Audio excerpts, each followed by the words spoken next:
A quiet day walking in the Wadden Sea. Apparently, 200 others also thought it would be a nice idea.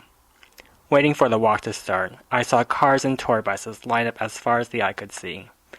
It is said that walking across the Wadden Sea, or Wadlopen, started as a recreational activity in the early 1900s, and that now over 30,000 go Wadlopen during the season, May through October. 30,000 is a big number, but it's off the peak of 50,000 per year during the 70s and 80s due to competition from other sports. Soon enough, the Wadlopen organizer yelled out roll call.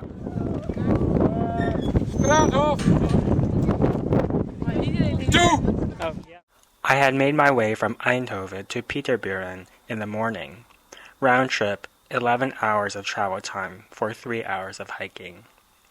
I went via Utrecht, Amersfoort, Groningen City, Winsum, and Pieterburen. I didn't realize that the last stretch from Pieterburen to the dike required another 5-minute drive. Thankfully, I had made fast friends with a couple from Nijmegen, Anke and Raymond, who gave me a lift in their car. I asked Anke if it was common for Dutch people to go Wadlopen. She said, "It's something that tourists do. But Dutch people, we are tourists too." In fact, I was the only non-Dutch person on the tour that day. I had first learned of Wadlopen reading the New York Times Sunday travel section. 2 days after this article came out, the Dutch news organization, NOS, reported that the New York Times had reported about Wadlopen. I'm not sure which news service was more surprised.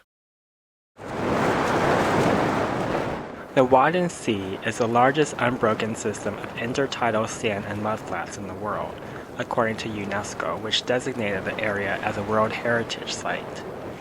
It is the inlet of the North Sea between the West Frisian Islands and the mainland of Netherlands, Germany, and even into Denmark. It is said to have been created in the 13th century when the North Sea flooded over coastal sandbanks. Signs of human occupation of the area have been found to the 10th century.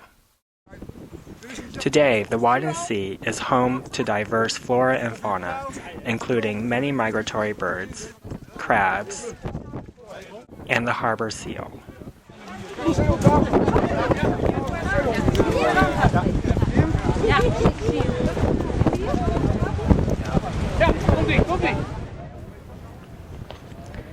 It is difficult to say if we were really walking in the sea or on the sea.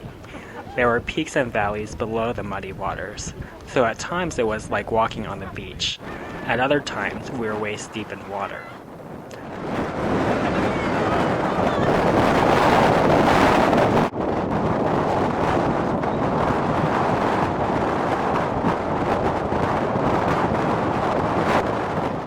I interviewed another Dutch tourist, the one you can see wearing the blue jacket. She was on her first Wadlopen excursion. She put it this way: what you get will be a surprise.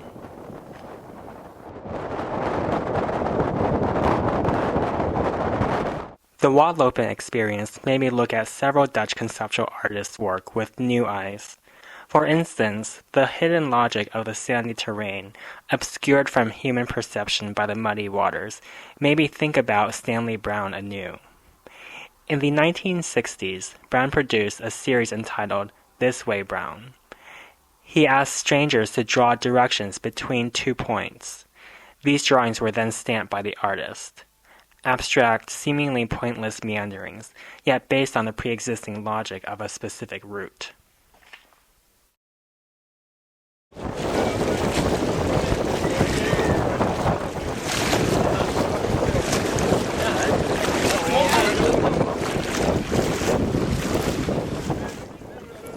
Though walking took a lot of effort, I felt a hidden pleasure of walking in the sea.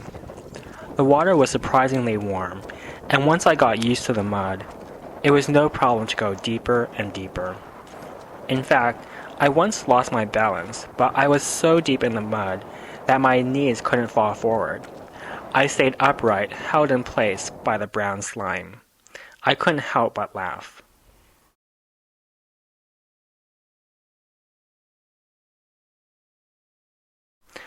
I think Bastiaan Otter, another Dutch conceptual artist, was likely to have also enjoyed Wadlopen, for he, too, played on the boundary of the strenuous and repetitive with the absurd, often dealing with the theme of a person's situation in space. His final project was entitled In Search of the Miraculous. He planned this in 3 parts. First, he would document walking from the hills of Los Angeles down to the sea. Then he would sail across the Atlantic to the Netherlands, and finally he would take a nighttime walk through Amsterdam similar to the one in Los Angeles. Unfortunately, it was during the Atlantic crossing when he was lost at sea. 3 hours had passed, and it was time to head back to the car. We had hiked approximately 8 kilometers. I know I will be back someday to attempt the more challenging crossings to the islands. Those I had interviewed, who had been Wadlopen before, always boasted about the time they went on a most difficult trip. They told me about how the water was up to their necks and they had to carry their bags on their heads, or that they had to alternate swimming with walking. They recounted these stories like badges of pride. I found it interesting that Wadlopen is so governed by natural forces much greater than humans. Wadlopen times are determined by the tides, which are in turn determined by the position of the moon, and secondarily the sun. The gravitational pull of the moon actually pulls the water of the earth towards it, creating a high tide. At the point opposite of the moon is another high tide because of centrifugal force. There are 2 high tides and 2 low tides each day, and twice a month there are the most extreme tides caused by alignment of sun and moon. These are called spring tides.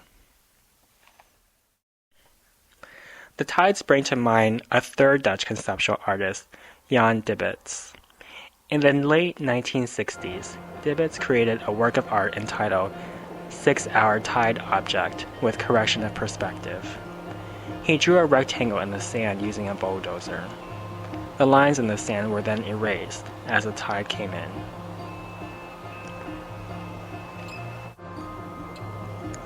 To live in the Netherlands, a country whose landscape is so shaped by the hand of humankind, yet to be able to participate in an activity whose sights, sensations, and timing is according to the wishes of nature. This was especially poetic for me.